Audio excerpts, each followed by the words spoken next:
Hello दोस्तों, स्वागत है आप सबका इस वीडियो में। इंसानों ने अपनी जान बचाने के लिए और अपना पेट भरने के लिए जब से जानवरों का शिकार करना सीखा है, तब से इंसानों को सबसे ज्यादा सत्ता और ताकत की चाह रही है। दुनिया का लगभग हर लीडर ये चाहता है कि उसका साम्राज्य सबसे बड़ा, सबसे विशाल और सबसे ताकतवर हो। रोमन साम्राज्य से लेकर ऑटोमन साम्राज्य तक, अलेक्जेंडर द ग्रेट से लेकर जंगीज खान तक, ब्रिटिश एम्पायर और हिटलर जैसे कई लीडर्स ने अपने साम्राज्य को सबसे ताकतवर और सबसे विशाल बनाने के लिए कोई कसर नहीं छोड़ी। अनगिनत राजा महाराजा और डिक्टेटर्स आए और गए, अनगिनत साम्राज्यों पर अनगिनत आक्रमण भी हुए और इन देशों के अनगिनत लीडर्स भी बदले। लेकिन आज दुनिया बदल गई है, नए कायदे कानून आ गए हैं। आज दुनिया में कुछ देश बहुत कमजोर है, उन पर जब भी किसी ताकतवर देश का जी चाहे हमला करके कब्जा कर सकता है। लेकिन दुनिया में कुछ ऐसे भी देश हैं जिन पर हमला करने में बड़े बड़े देशों को भी सोचना पड़ता है,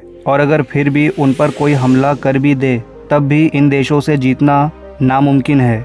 इसकी वजह है इन देशों की ताकतवर आर्मी, ताकतवर दोस्त और इन देशों का जियोग्राफिकल एरिया। तो इस वीडियो में ऐसे ही 10 देशों के बारे में हम जानेंगे। तो चलिए बिना वक्त गवाए शुरू करते हैं। 10th पोजीशन पर है ऑस्ट्रेलिया। दुनिया के सबसे खूबसूरत देशों में से एक ऑस्ट्रेलिया को भी जीतना नामुमकिन है। आइए जानते हैं कैसे। इस कॉन्टिनेंट और देश की ज्योग्राफी ही कुछ ऐसी है कि कोई भी ऑस्ट्रेलिया पे हमला करने से पहले 10 बार सोचेगा। दरअसल ऑस्ट्रेलिया एक आइलैंड देश है और इसका 70% एरिया आउटबैक नाम के रेगिस्तानी इलाके से ढका हुआ है। जो देश ऑस्ट्रेलिया के आसपास है वो देश इतने ताकतवर नहीं है कि ऑस्ट्रेलिया से जीत सके। ऑस्ट्रेलिया पर अगर हमला करने लायक कोई नज़दीकी देश है तो वो है इंडिया, चाइना और जापान, जो ऑस्ट्रेलिया से हजारों किलोमीटर दूर है। ऑस्ट्रेलिया का सबसे नजदीकी दुश्मन देश जो उस पर हमला करने की ताकत रखता है वो जापान है, और जापान ऑस्ट्रेलिया से लगभग 11,000 किलोमीटर दूर है। तो पहले जापान को 11,000 किलोमीटर की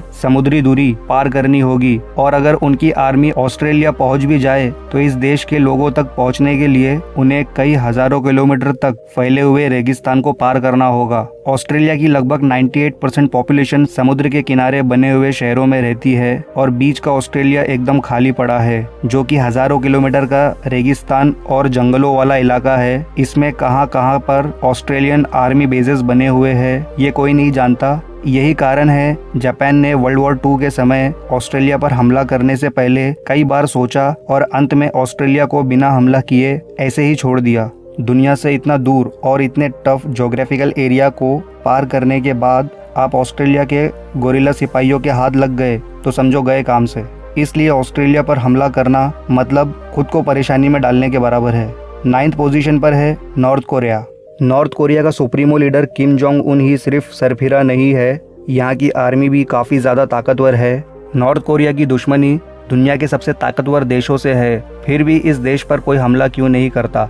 इसकी वजह है इस देश की निडरता। ये देश किसी से डरता ही नहीं है। नॉर्थ कोरिया में 12 लाख से ज़्यादा सैनिक, 4,500 से ज़्यादा टैंक्स, 250 अटैकिंग हेलीकॉप्टर्स है। और अगर आप मेरी पुरानी वीडियोस से अपडेटेड हो तो आपको पता ही होगा कि नॉर्थ कोरिया की न्यूक्लियर टेक्नोलॉजी ने कितने रिकॉर्ड्स तोड़ दिए हैं। नॉर्थ कोरिया एक परमाणु देश है। ये देश एक मिनट भी नहीं सोचेगा न्यूक्लियर वेपन यूज़ करने में। 1950 की कोरियन वॉर ने साबित कर दिया कि नॉर्थ कोरिया पे हमला करना कोई मजाक नहीं है। साउथ कोरिया और यूएसए मिलकर भी नॉर्थ कोरिया को सरेंडर नहीं करवा पाए, और जब तक चाइना जैसे शक्तिशाली देश नॉर्थ कोरिया के साथ है तब तक कोई भी देश नॉर्थ कोरिया पर हमला करने से पहले 2 बार सोचेगा। चाइना और नॉर्थ कोरिया की दोस्ती ही एक बड़ी वजह है यूएसए नॉर्थ कोरिया पर हमला नहीं करता, क्योंकि यूएसए और चाइना एक दूसरे के दुश्मन नहीं बनना चाहते हैं। इसमें इन दोनों का ही लॉस है। नॉर्थ कोरिया पर हमला करने से सिर्फ नॉर्थ कोरिया या किसी और देश का नुकसान नहीं होगा, इससे वर्ल्ड वॉर 3 भी छिड़ सकता है, और दुनिया का कोई भी देश ये नहीं चाहता कि वर्ल्ड वॉर 3 हो। 8th पोजीशन पर है Iran. Iran no doubt Middle East के सबसे शक्तिशाली देशों में से एक है। मिडिल ईस्ट पिछले कई दशकों से वॉर का एक हॉटस्पॉट बन चुका है। सऊदी अरेबिया, टर्की और यूएसए जैसे एकजुट और ताकतवर दुश्मन देश होने के बावजूद ईरान पर वर्ल्ड वॉर 2 के बाद कोई भी देश हमला नहीं कर सका है। इसका सबसे बड़ा कारण है ईरान की ज्योग्राफिक लोकेशन, जो किसी भी दुश्मन देश को ईरान पर हमला करने से पहले 10 बार सोचने पर मजबूर कर देगी। ईरान चारों तरफ से विशाल पहाड़ों से घिरा हुआ है और इन पहाड़ों में हजारों सिपाही बंकर्स में छुपकर ईरान की रक्षा करते हैं और अपने देशवासियों को आने वाले खतरे से आगाह करते हैं। और यही नहीं, ईरान के पास एक बड़ा अंडरग्राउंड मिसाइल बेस नेटवर्क है जो कि पूरे देश में फैला हुआ है। ये सब के अलावा उनके पास है 5,23,000 सिपाही, 2,056 टैंक्स, 155 फाइटर प्लेन और एडवांस न्यूक्लियर बॉम्ब ही सबसे बड़ा कारण है कि यूएसए और सऊदी अरेबिया जैसे शक्तिशाली दुश्मनों ने भी ईरान से दूरी बनाए रखी है। 7th पोजीशन पर है स्विट्जरलैंड, दुनिया के सबसे खूबसूरत देशों में से एक। वैसे तो स्विट्जरलैंड ने आज तक किसी भी लड़ाई में हिस्सा नहीं लिया। इतिहास की किताबों में स्विट्जरलैंड को एक न्यूट्रल देश के तौर पर डिस्क्राइब किया गया है। शायद यही रीज़न है यूएन के हर डिपार्टमेंट के हेडक्वार्टर्स स्विट्जरलैंड में ही बने हुए हैं।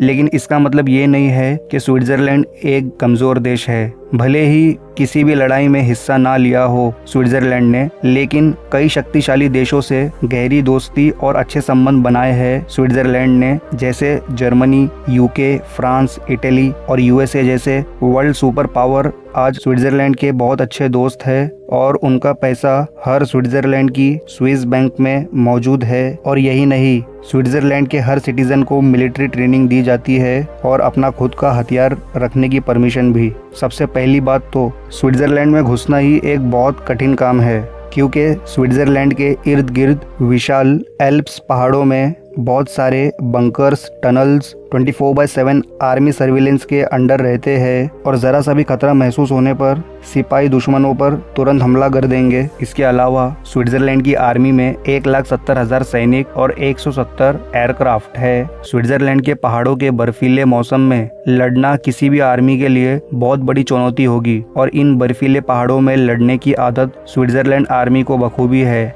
6th पोजीशन पर है कनाडा, दुनिया का दूसरा सबसे बड़ा देश है कनाडा। इसकी आर्मी में लगभग 1 लाख सैनिक है। कनाडा को अपनी सुरक्षा के लिए आर्मी की जरूरत नहीं पड़ती, क्योंकि कनाडा के पास 2 बड़े एडवांटेजेस है। पहला, कनाडा का क्लाइमेट और दूसरा, कनाडा का पड़ोसी देश यूएसए। दुश्मन को कनाडा पर हमला करने के लिए यहाँ के जंगलों और बर्फीले मौसम में चलने वाली हवाएं और कमर तक आने वाली बर्फ का सामना करना होगा। वैसे कनाडा 3 तरफ से महासागरों से घिरा हुआ है और एक तरफ से यूएसए है, कनाडा का पड़ोसी देश, जिससे कनाडा के संबंध बहुत ही अच्छे और गहरे हैं। किसी भी देश को कनाडा पर हमला करने से पहले यूएसए से निपटना होगा, जो कि बहुत मुश्किल है। 5th पोजीशन पर है इजराइल। इजराइल मिडिल ईस्ट का एक बहुत छोटा सा देश है और अपने आसपास के सभी देशों से इसकी दुश्मनी भी है। फिर भी अब तक इस पर कोई देश कब्जा करने में कामयाब क्यों नहीं हुआ? इसकी वजह है इजराइल की आर्मी वेल इक्विप्ड है लेटेस्ट हथियारों से।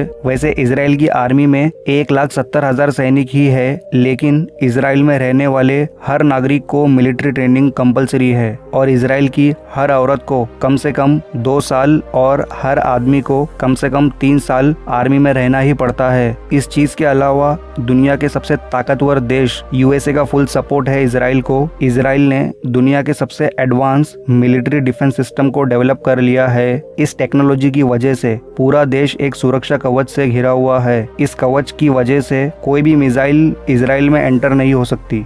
4th पोजीशन पर है रशिया। रशिया दुनिया का सबसे बड़ा देश है, यूरोप से भी बड़ा। जब नेपोलियन, हिटलर जैसे लीडर रशिया पे हमला नहीं बोल सके, तो आज के ज़माने का कोई भी लीडर इनके कंपैरिजन में ही नहीं है।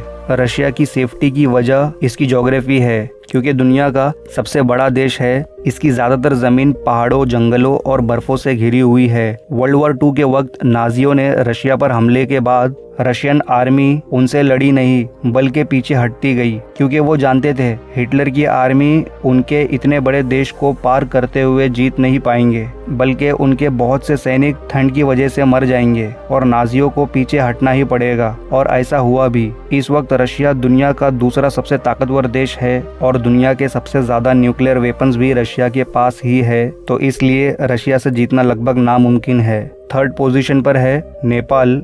नेपाल के पास ना ही बहुत बड़ी सेना है, ना कोई वेल इक्विप्ड एयरफोर्स और ना ही कोई टैंक, लेकिन तब भी नेपाल पर हमला बोल पाना कोई आसान काम नहीं है। दरअसल नेपाल चारों तरफ से हिमालय पहाड़ों से घिरा हुआ है और ये पहाड़ कोई मामूली पहाड़ नहीं है, बल्कि दुनिया के सबसे ऊंचे पहाड़ है, जिन पर टैंक्स का चढ़ना लगभग नामुमकिन है। नेपाल की ज्योग्राफी किसी भी सेना के लिए बहुत बड़ी रुकावट साबित होगी। नेपाल का बॉर्डर दो देशों से मिलता है, इंडिया और चाइना। ये दोनों भी पावरफुल देश है और इन दोनों पड़ोसी देशों के साथ नेपाल के काफी अच्छे संबंध है कई वर्षों से। नेपाल के अच्छे रिलेशन सिर्फ इंडिया और चाइना से ही नहीं बल्कि UK, France, Germany, Japan, Malaysia और यूएसए इन देशों के साथ भी अच्छे रिलेशन है। बहुत टफ ज्योग्राफी और पावरफुल देशों के सपोर्ट के अलावा नेपाल की आर्मी में 95,000 सैनिक है। नेपाल के गोरखा सैनिकों को दुनिया के सबसे फियरलेस निडर सैनिक कहा जाता है। अगर आप इतिहास में देखोगे तो अंग्रेजों ने नेपाल पर कब्जा जमाने की कोशिश की भी थी पर कामयाब नहीं हो पाए थे।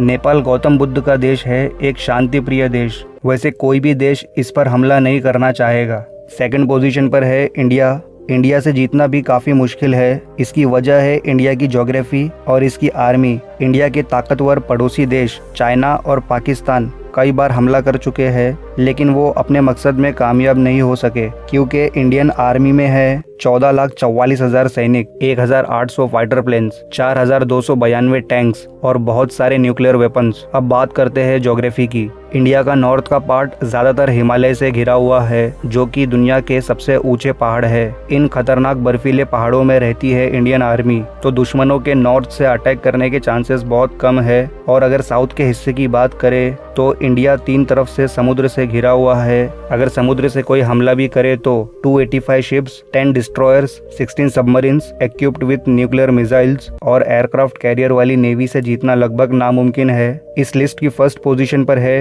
यूनाइटेड स्टेट्स ऑफ अमेरिका, दुनिया का सबसे ताकतवर देश और लैंड एरिया के हिसाब से दुनिया का तीसरा सबसे बड़ा देश है। इसकी आर्मी में है 14 लाख सैनिक, दुनिया की नंबर 1 एयरफोर्स और दुनिया की नंबर 1 नेवी यूएसए के पास है और इनके अलावा 7,000 से ज्यादा न्यूक्लियर वेपन्स। इनमें से 2 वेपन्स को यूएसए इस्तेमाल भी कर चुका है। इस विशाल देश का बल और इसकी तीनों सेनाओं की ताकत इतनी ज्यादा है कि अगर यूएसए का प्रेसिडेंट चाहे तो उसके एक इशारे पर यूएसए मिलिट्री धरती के हर देश, हर राज्य, हर शहर का सफाया कर सकती है। एक बार नहीं कई बार। यूएसए का best defence, best policy, military forces का साइज, उनकी पॉलिटिक्स, उनका मिलिट्री बजट, उनकी टेक्नोलॉजी और उनका इकोनॉमी, ये सब यूएसए को बनाता है वर्ल्ड सुपर पावर। इसलिए इस देश को जीतना नामुमकिन है। अगर आप यूएसए के डिफेंस और उसकी ताकत के बारे में और ज्यादा जानना चाहते हो तो ऊपर आई बटन पर क्लिक करके उस वीडियो को देख सकते हो। तो दोस्तों आज की वीडियो में इतना ही। दोस्तों अगर आपको वीडियो पसंद आया हो